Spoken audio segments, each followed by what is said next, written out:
Saludos amigos, bienvenidos nuevamente a Edición Nocturna. Soy Miguel Guerrero y les repito, como todos los días, que estoy sumamente contento y orgulloso de poder compartir con ustedes la próxima hora en Edición Nocturna. Hoy le tenemos un tema muy importante, que es el tema de la pandemia, y para ello hemos invitado a tres destacados profesionales de la medicina: la doctora Mónica Forman Peinado, el doctor Eddie Pérez Fenn y el doctor Jesús Félix Iglesias. Vamos a hacer una pausa y cuando regresemos estaremos conversando con ellos sobre la situación actual y lo que se puede esperar de esta pandemia. Continúen con nosotros, regresamos después de la pausa.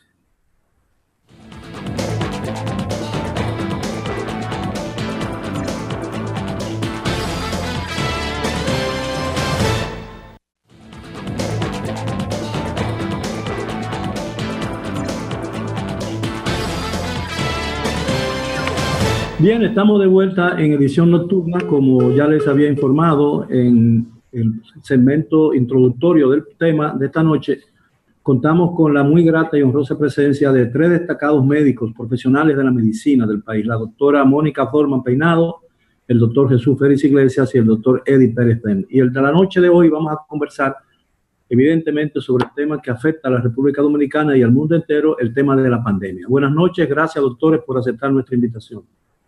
Buenas noches. Se ha publicado la información de que a la República Dominicana les resultaría muy difícil solucionar en el corto o mediano plazo el tema de la pandemia, a menos que no firme un acuerdo de cooperación sanitaria con el vecino Estado haitiano. ¿Estamos supeditados realmente a esa condición para poder salir airoso o salir bien muy pronto de este conflicto? ¿Quién comienza? Bueno, Lady First, dijo alguien alguna vez. Bueno, muy buenas noches a todos.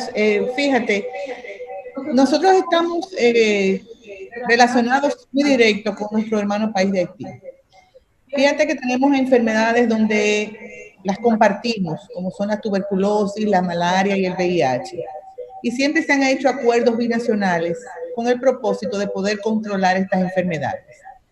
El COVID-19 no escaparía a este convenio o a este acuerdo entre ambas naciones, porque es algo que nos afecta a ambos.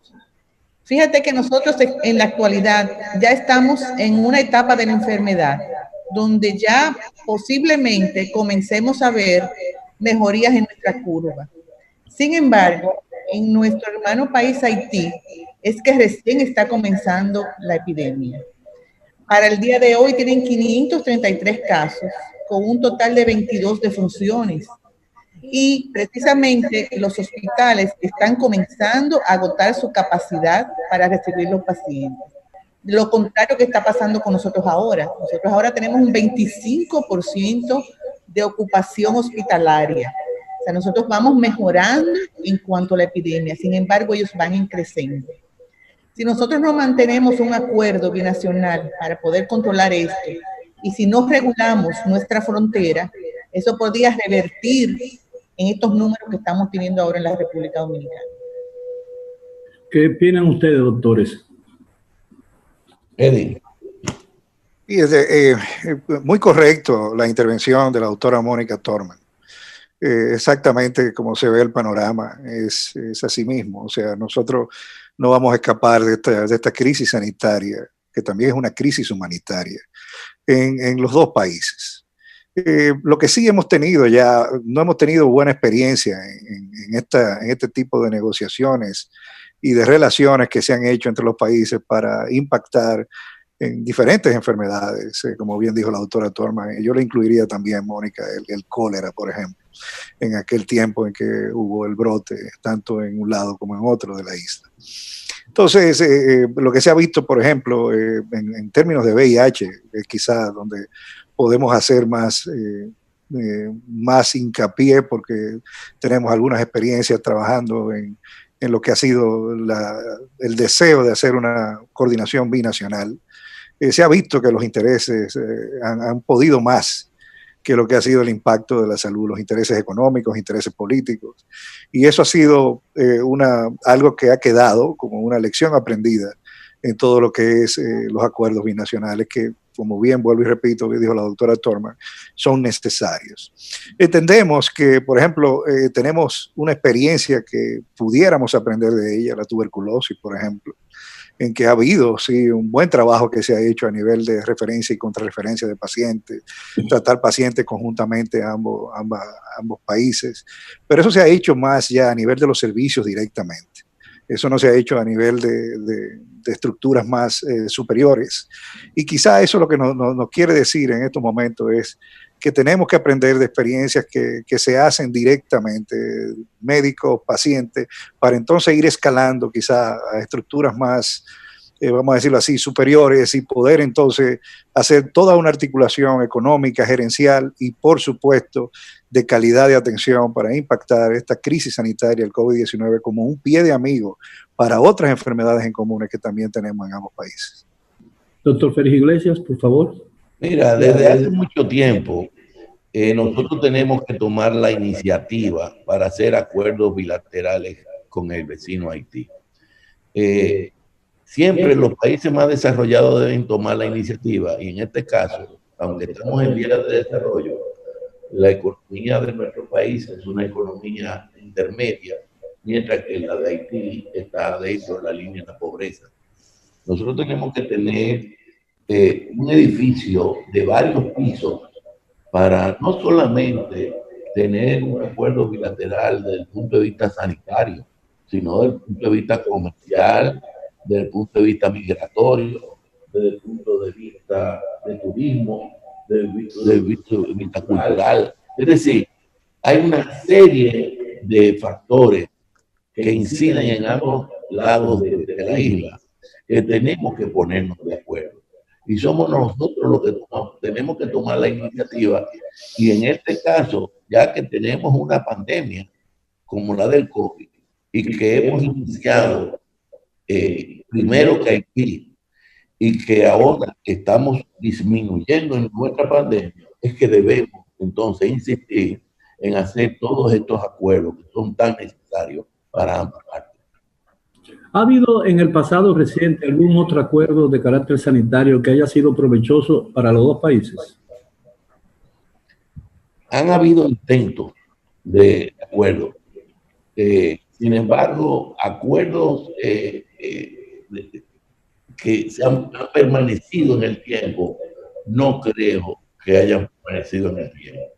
Han habido acuerdos para inmunizaciones. Ahora hay varias fundaciones internacionales que están combatiendo la malaria en el lado haitiano y la malaria en el lado dominicano. Sin embargo, aunque las fundaciones están trabajando en coordinación, no creo que los gobiernos estemos trabajando en coordinación. ¿Conocen ustedes algunos, doctor Pérez, doctora Thorman, han participado ustedes como parte de alguno de esos acuerdos que en el pasado se suscribieron entre los dos países? Bueno, en el caso mío hemos trabajado mucho, perdón, dígame. ¿O solo por referencia tenemos conocimiento de esos acuerdos? Sí, no, solo por referencia. Y en el caso mío de particular, hemos trabajado en acuerdos directamente con VIH, con los centros Gatesco, que son los que manejan la mayor cantidad de pacientes VIH y de hecho son los que están manejando los pacientes de COVID actualmente porque son centros muy organizados. Y también en el caso de la tuberculosis.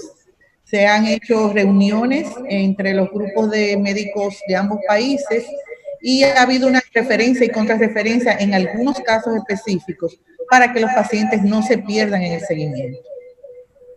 El discurso pronunciado por el presidente el domingo pasado ha alentado esperanza en muchos sectores del país de que muy pronto, mucho antes de lo que inicialmente se pensaba, podríamos comenzar un proceso de retorno a la normalidad que teníamos antes de marzo.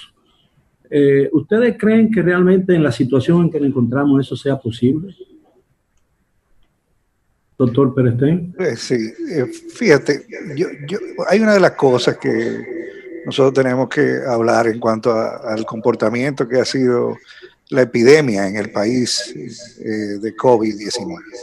y es precisamente el comportamiento ha sido totalmente, vamos a decirlo así, diferente a otros países y vamos a ponerlo de esta manera, hasta inesperado, porque hace unos meses, o sea, hace 8 semanas, un poquito más, tú preguntabas a cualquiera de nosotros que la epidemia se iba a comportar como se está comportando ahora y realmente nosotros hubiéramos totalmente diferido de que iba a ser ese comportamiento. Hay cosas que simplemente no nos podemos explicar, pero no nos podemos explicar porque realmente uno de los componentes que ha faltado en la gestión del ministerio es precisamente la investigación. O sea, nosotros tenemos ahora mismo muchas cosas por qué preguntarnos.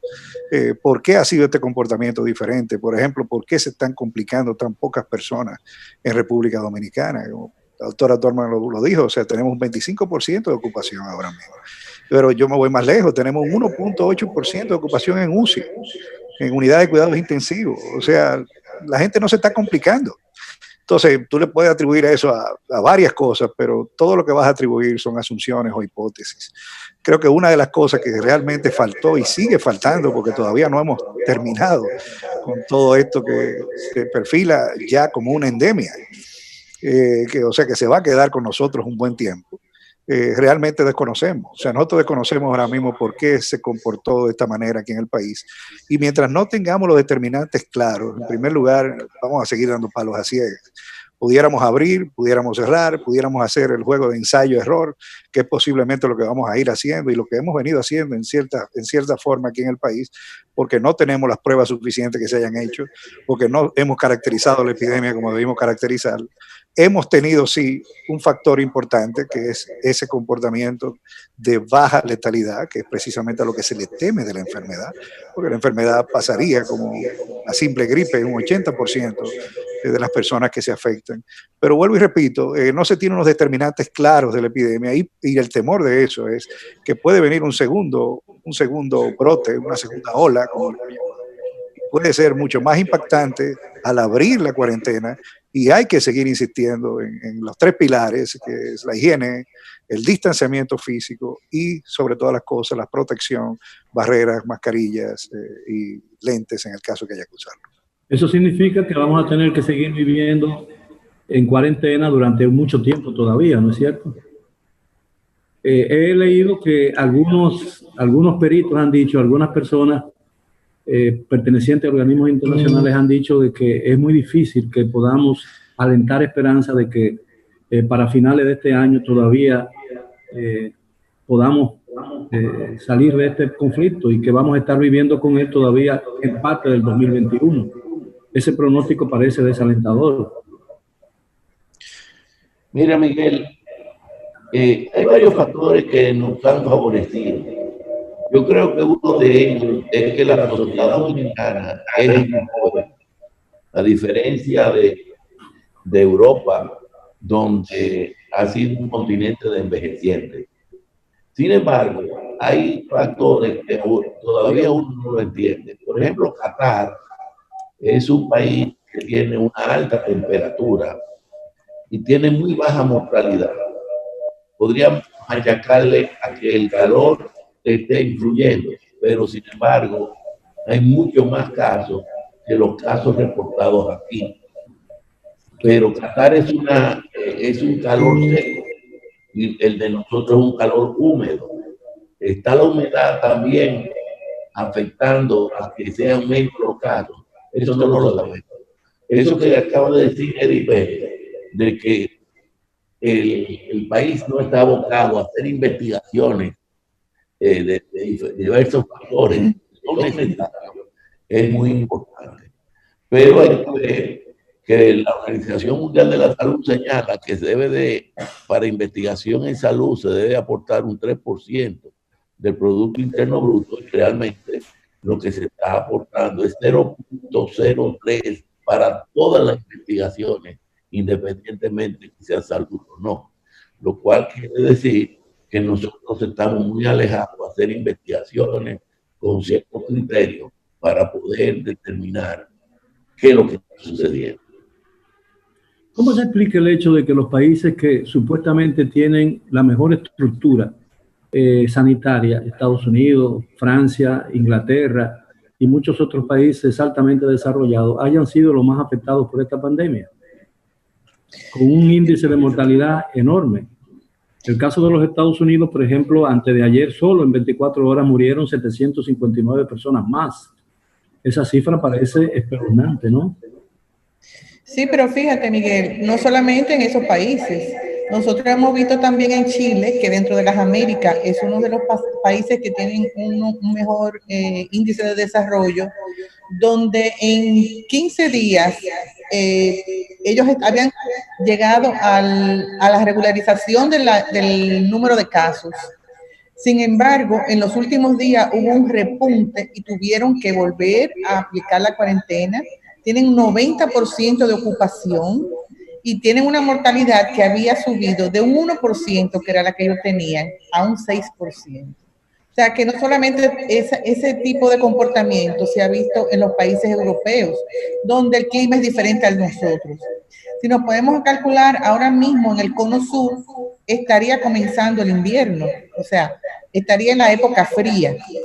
Y nosotros nos mantenemos en la época de verano prácticamente el año completo. Y como dice el doctor Félix, eso podría ser uno de los factores que nos estuvieran yendo a favor. Pero como también dice el doctor Eddie Perestein, todo eso son especulaciones porque no tenemos una evidencia científica ni tenemos estudios controlados que nos digan qué es lo que está pasando realmente en nuestro país. El modelo sueco que llaman de ganado, ¿no? Que no se toma ninguna medida de protección, no existe cuarentena, los niños van a la escuela, el distanciamiento social se hace muy a lo sueco. A pesar de que han pagado un precio muy alto, el mes pasado, a mediados de este mes, o a principio del mes, se contaban ya más de 25,000 muertos en Suecia. Es decir, ¿a qué se debe el hecho de que en un lugar, por ejemplo, se tomen medidas? Porque Suecia es un país importante dentro de la Organización Mundial de la Salud. ¿Por qué ha violado esas disposiciones? ¿Acaso no creen las medidas de confinamiento? Siempre esas preguntas, Miguel, van a ser muy interesantes. Fíjate que volvemos otra vez a lo mismo. O sea, hay muchas cosas que tú te las vas a seguir preguntando y uno va a seguir hablando de hipótesis y haciendo asunciones, porque realmente posiblemente solamente el tiempo te va a decir por qué la dinámica de la población europea se comportó de una manera y la población caribeña se comportó de otra. Pero sí, lo que se ha visto claramente, y eso es importante decirlo, es que el modelo de la inmunidad de rebaño no ha sido tan exitoso como se esperaba. Fíjate que el Reino Unido comenzó precisamente apostando a la inmunidad de rebaño, a dejar que la población se haga inmune, que tuviera los niveles de reducción de susceptibles, o sea, de personas que no tengan la enfermedad en un 60 o un 70%, y pagaron el precio. O sea, fíjate que lo pagaron tanto que hasta su primer ministro le dio la enfermedad y estuvo en cuidados intensivos. Revivieron a maltusianos. Sí, es decir, o sea, eso no ha demostrado, y en un mundo tan globalizado como ahora, que hay un movimiento importante de gente rápidamente, la inmunidad de rebaño no se comporta como se comportaba en el 1918, por ejemplo, para la gripe española. O sea, tú tienes que tener inmunidad de rebaño en un país, pero si no lo tienes en otro y vienen extranjeros, entonces te va a volver una nueva ola y otra nueva ola. El caso específico de Singapur. Singapur cerró y prácticamente controló. Cuando volvió a abrir sus fronteras, ahí volvió otra vez porque vinieron casos importados. O sea, eso no ha funcionado. No creo que a Suecia tampoco le va a resultar. Fíjate que ya han comenzado a reportar un número de casos importantes, y por eso no creo que sea el mejor modelo para apostar. Nosotros tuvimos un modelo de cuarentenas, como te hemos explicado, pero volvemos y repetimos, o sea, mientras no tengamos los determinantes, mientras nosotros no sepamos qué ha hecho la población, qué cosas importantes hizo la población aparte del confinamiento, que pudieran haber hecho que este comportamiento sea diferente. Y eso no solamente hay que investigarlo en el país. Yo creo que eso es válido para cualquier población con características similares a la República Dominicana. Y nosotros tenemos que seguir enfatizando y apostando a que eso se va a investigar, no solamente para la experiencia nacional, sino para extrapolar las experiencias internacionales. Bien, doctores, si ustedes me lo permiten, tenemos que hacer una breve pausa y regresamos después de ella. Los amigos televidentes, por favor, continúen con nosotros. Edición Nocturna regresa después de ella. En un momentito.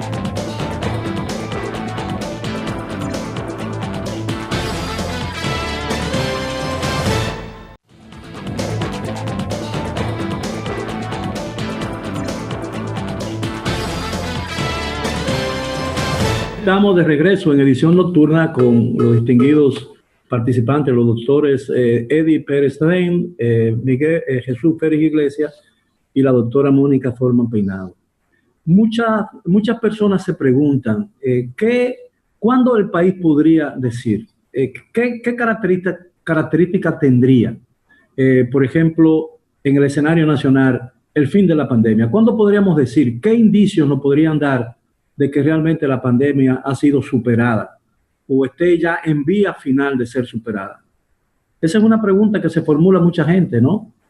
¿Cuándo yo podría volver a la normalidad que antes tenía? Es decir, ¿qué indicios me podrían decir que estamos llegando al final del túnel, ¿no? Y que ya comenzamos a ver un poco de luz en el firmamento. Mira, Miguel, realmente nosotros hemos llevado una cuarentena sui generis. Una cuarentena que no ha sido cuarentena. Tú caminas por los barrios y realmente el nivel de pobreza, por un lado, tú ves como en un callejón tú llegas a un patio, ese patio está rodeado de cuarterías de no más de 2 metros por 2 metros, y ahí viven más de 2 personas sin ventilación. Y como no pueden estar dentro de ese cuartito, pues están juntos en ese patio y no tienen mascarilla. Hay una gran parte que no tiene mascarilla, no porque no la quiera tener a lo mejor, sino porque no tiene los recursos para tenerla. Y no hemos visto ese desbordamiento de casos. Como bien dijo al inicio el doctor Eddie Pérez Stein, nosotros habíamos pensado los tres que el país no iba a dar abasto en términos de camas hospitalarias para atender la gran cantidad de personas enfermas y graves. Sin embargo, eso no ha sucedido y la cuarentena no se ha llevado a cabo, como tampoco se ha llevado a cabo el toque de queda tan estricto. Entonces, esos son factores que hay que estudiarlo más a fondo. Hay que buscar todas las variantes que han incidido en esto. Y el término de cuándo uno va a decir que ya estamos saliendo, va a ser la reducción de casos y la reducción de casos por un lado y la recuperación de los afectados por otro. Sí, y un punto importante también que yo considero es lo que habla el doctor Eddie Pérez Stein. Nosotros no hemos podido hacer una caracterización de la epidemia porque el número de pruebas diagnósticas ha sido limitada y así vemos como en un día tenemos 400 casos o 400 pruebas, en otro día tenemos 700 y no tenemos una gráfica regular de lo que sería el comportamiento de la epidemia, porque las pruebas no han sido constantes y regulares. Entonces, en realidad, solamente las pruebas se le estaban haciendo a un inicio a los pacientes enfermos, a los pacientes con síntomas, y por eso veíamos una mortalidad tan elevada. Paulatinamente se ha ido incrementando el número de pruebas, pero este número también no ha sido constante. Vimos en la noticia la semana pasada que el Laboratorio Nacional, que es el laboratorio de referencia, no tenía los insumos para hacer las pruebas. Entonces, no tenemos una data constante que nos pueda caracterizar la epidemia y decirte, bueno, en esta semana tuvimos tanto, en esta tuvimos tanto, estamos mejorando, estamos bajando. El único indicador que tenemos en la actualidad es la ocupación de camas. Y es lo único que hemos podido medir porque hemos visto que ha bajado, como dijimos en un principio, a un 25%. Pero no sabemos cuál es el número real de pacientes que tenemos contagiados en nuestro país. Ahora, hay un problema que yo pienso que es muy difícil eludir o combatir. Tiene que ver con el carácter del dominicano común, ¿no? Que siempre se muestra siempre mucha renuencia a adaptarse a las exigencias de una situación determinada. Por ejemplo, No se puede culpar a nadie del hecho de que la gente no observe la cuarentena, o mucha gente que en los barrios la gente haga lo que sea y que viole el toque de queda. Incluso los medios de comunicación de muchas oportunidades han criticado lo que ellos llaman la brutalidad policíaca o policial cuando detienen a una persona por violar el toque de queda. Es decir, yo creo que nuestra falta o nuestras fallas en el sistema educativo nos impide avanzar, quizás, ¿no? Lo digo yo como neófito del tema que soy, nos impide avanzar hacia una solución más rápida de la que pudiéramos tener. Una de las cosas que uno tiene que aprender, sobre todo las personas que manejan las cosas públicas, es que tú no solamente estás, no debes solamente entender que la salud se va a controlar, un caso de una epidemia como esta, solamente conteniendo los insumos, tú vas a contenerla. Yo creo que hay algo importantísimo y es el comportamiento de la población, la cultura que te caracteriza. Y es una cosa importante que aquí no se ha tenido en cuenta. Por ejemplo, aquí, antes de llegar el primer caso, una de las cosas que hicimos y volvemos a hacer énfasis, es que había que tener una preparación. O sea, yo creo que una de las cosas que pasó es que no se hizo caso de esas voces que decían, usted tiene que estar preparado. En medio de una crisis sanitaria es muy difícil comenzar a resolver cosas. Usted tenía que estar preparado ya con las pruebas. Si usted le hubiera hecho pruebas aquí a 1 millón de personas, por ejemplo, usted hubiera tenido ya un gran porcentaje de la población caracterizado. Hubiera sabido cuáles son los confirmados, dónde están sus contactos, cuáles fueron los que se recuperaron, sobre todo eso, los recuperados, qué vamos a hacer con ellos, que es no solamente la fuerza de trabajo que te va a garantizar a abrir la economía, sino que también te va a garantizar posiblemente el plasma, que es algo que se ha hablado también para tú poder hacer una curación en aquellos casos que también puedan presentar la enfermedad. Entonces, eso es muy importante cuando tú estás trabajando con poblaciones. Una epidemia, tú tienes que saber que el dominicano es de una manera o de otra y cómo vas a abordar tu población. Entonces, si tú unes los insumos, si unes el conocimiento, pero también unes cómo se está comportando tu gente, cómo se va a comportar tu gente, tú sabiendo qué tanto se te va a quedar confinado o no, dependiendo de la clase social y dependiendo de esas interrelaciones que tienes. Entonces tú tienes que auxiliarte de lo más importante, y es lo que nosotros hemos abogado, los tres, que es precisamente por la parte comunitaria. Los líderes comunitarios a través de las direcciones provinciales, es lo que no hemos visto precisamente en esta gestión. Hemos visto una gestión muy centralizada, un ministro de salud que lo dice todo, habla todo, pero no hemos visto esa desconcentración en las direcciones provinciales. No hemos visto los líderes comunitarios en acción que te puedan también ayudar precisamente a que la gente entienda. Si hay algo importante que hay que hacer ahora en este post-confinamiento que va a venir, que viene mañana ya, es seguir educando a la gente. Esto no se ha acabado. Hay que seguir promoviendo lo que es la medida de higiene, lo que es la protección y sobre todo el distanciamiento social. Eso hay que seguir propagando, hay que seguir hablando y eso no se va a conseguir desde la centralización. Eso se tiene que conseguir a nivel desconcentrado, a nivel comunitario, a nivel de direcciones provinciales. Se supone que en una situación como la que estamos atravesando a nivel mundial, la Organización Mundial de la Salud debería ser el líder en la lucha contra la pandemia, pero la organización está siendo muy cuestionada por algunos países, incluyendo los Estados Unidos, que la ha acusado de estar en complicidad con China y ocultar información básica y fundamental que pudo haber ayudado a combatir más eficazmente la pandemia. Incluso Estados Unidos, como todos ustedes saben, ha amenazado con quitarle el apoyo financiero a la Organización Mundial de la Salud. Eso significa prácticamente el cierre de esa organización mundial. Si esa iniciativa la adoptan también otros países donantes como son Francia y Alemania. Mira, Miguel, realmente el problema es que no hay líderes aquí, porque es un nuevo virus y no se sabía el comportamiento. El primer comportamiento de un coronavirus tuvo una letalidad de un 10% en el 2002, que fue el SARS. Luego en el 2012, el comportamiento del segundo coronavirus, que fue el MERS, que fue en los países del medio del Middle East, tuvo una letalidad de un 34%. Y obviamente cuando aparece esta tercera infección, esta tercera epidemia inicialmente del COVID-19, no se sabía el comportamiento. Y fíjate que el comportamiento en los países ha sido muy diferente. Hay países que tienen una letalidad de menos del 1% y hay países que tienen una letalidad cercana a un 7, un 8%.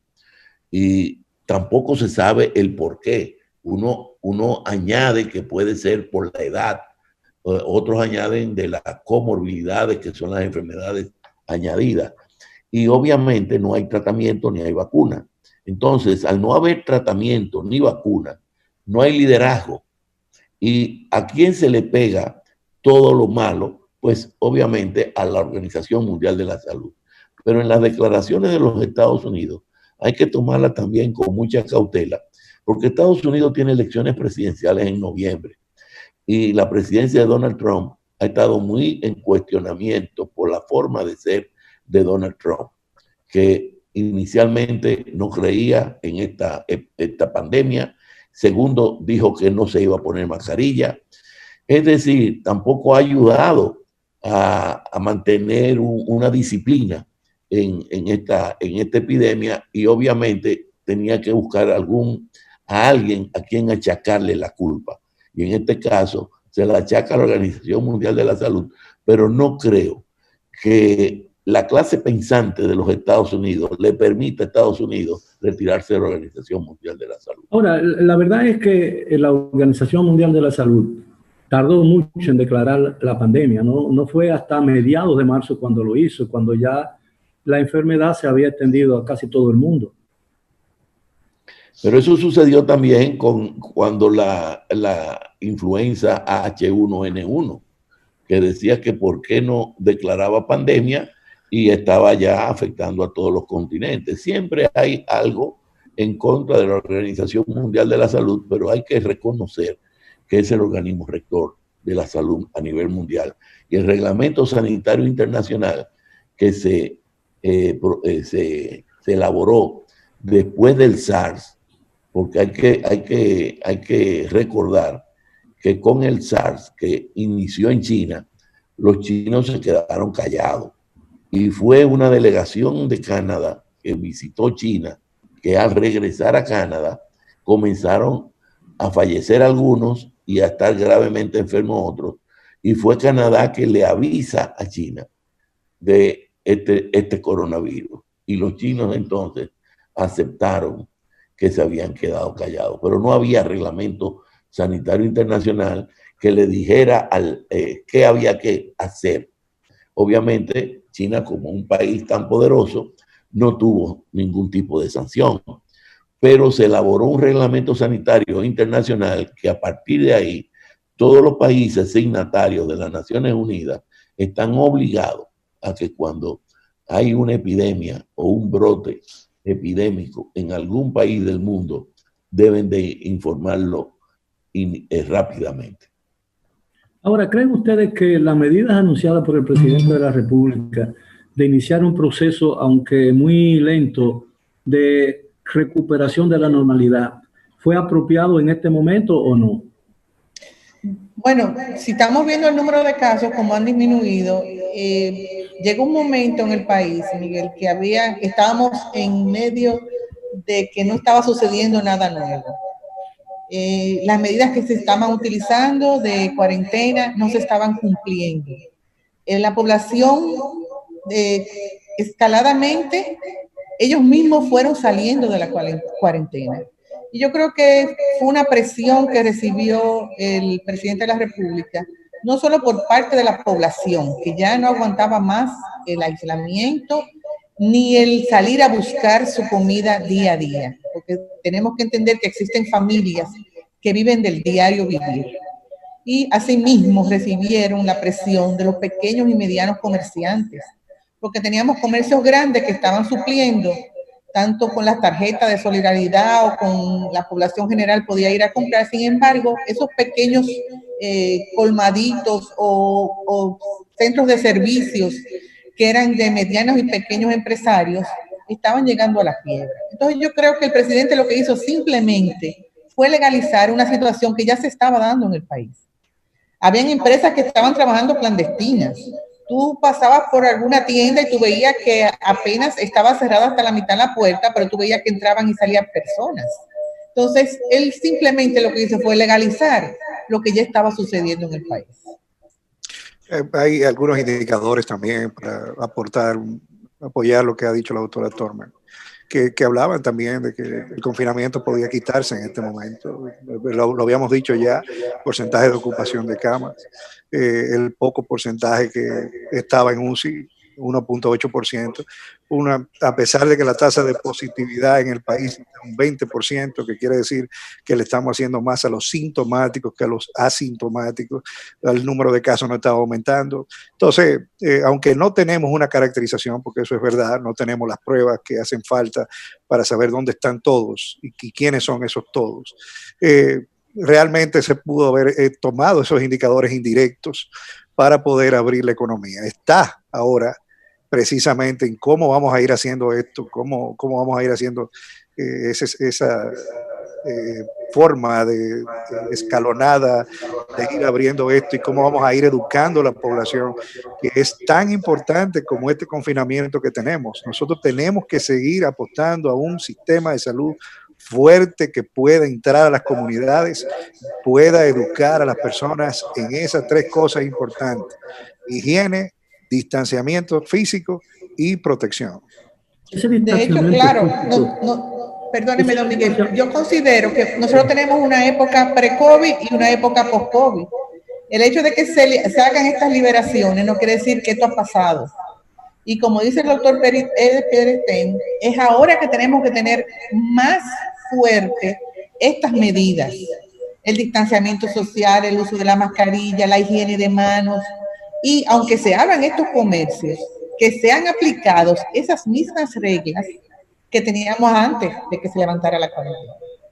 Bueno, pero necesariamente ese distanciamiento social tendría que ser relajado para que el país pueda tener el 5 de julio elecciones presidenciales y para el Congreso. No necesariamente. No, para nada. No existen protocolos para ir a votar. Usted ve que usted va al supermercado y hace una fila con un distanciamiento. Usted va al banco, hace una fila con un distanciamiento. Entonces, eso no representa, las elecciones no representan ningún peligro de rebrote.